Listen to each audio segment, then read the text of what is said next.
Hello, my name is John McDonald. I'm the editor and trainer for Cactus Communications, and today I'd like to go through a few language tips to improve your academic writing.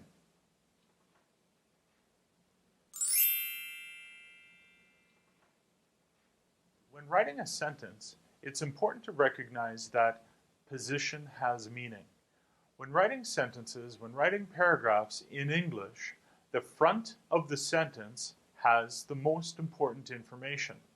The lower part of a paragraph or the second part of a sentence provides explanation. And so the subject in a sentence is very important.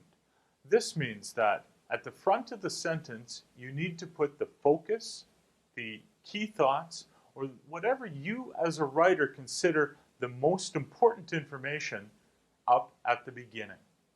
Let's take a look at these two sentences. Both of these are grammatically correct, but the focus changes. In the first example, it's the fight that's the focus, and in the second sentence, the relationship is the focus. And so as a writer, you need to recognize that what you put at the front of the sentence, the reader perceives as being the most important information in that sentence.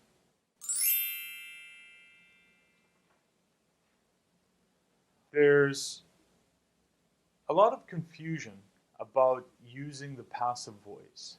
The use of the passive voice is to take the human out of the sentence.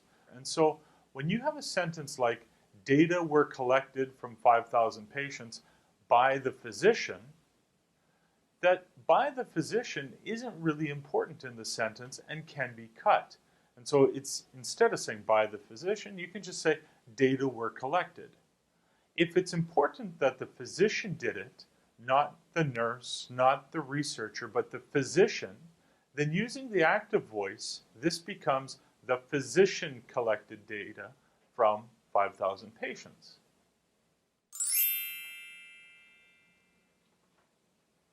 In academic language, in academic writing, there's already a large number of very complicated terms. And so if you don't need to use a complicated term, use something simple. Your reader will appreciate it. What does this mean? Let's take a look at two more examples. Initial categories were then subsumed into more encompassing categories. That's a rather difficult sentence to understand. Why not make this simpler? Initial categories were then expanded to include a greater number of factors. Both of these have the same meaning, but in the first sentence, we have a higher level of vocabulary, which makes it more difficult for the majority of you readers to process.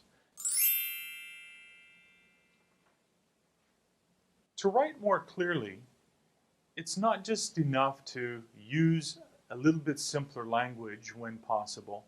It's also necessary to cut unnecessary words. Let's take a look at another example. Brain injury incidence shows two peaks. The rates are highest in the very young and in the elderly.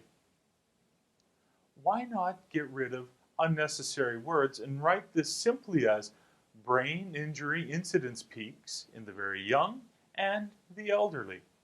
Nice, simple, same meaning, but only about half the words. And if you're trying to reduce your word count in a paper, this becomes very important. Just say things simply, clearly, and make it easier to process.